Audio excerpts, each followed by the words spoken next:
Before the diver and the primary and safety diver gear up, go ahead and do the vitals on them.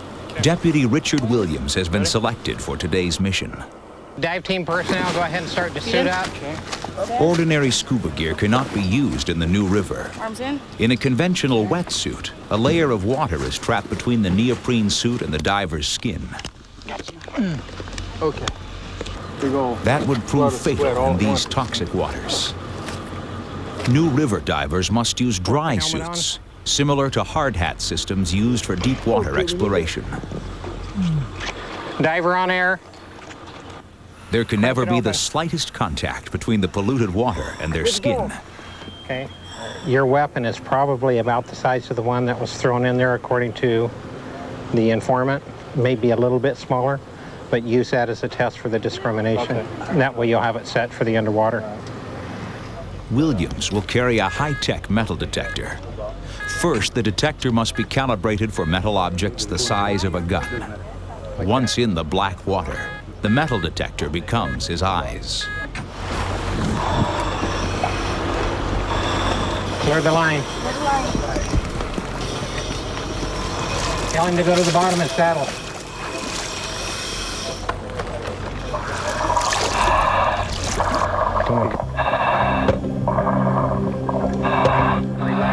Williams pushes through the black water, feeling his way for sharp, jagged debris that litters the bottom.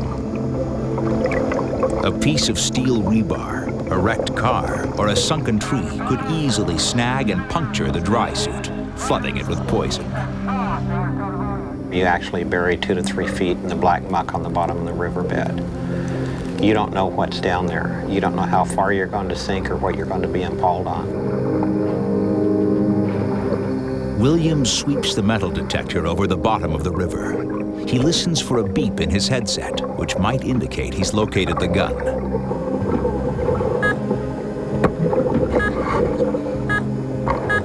He tracks the signal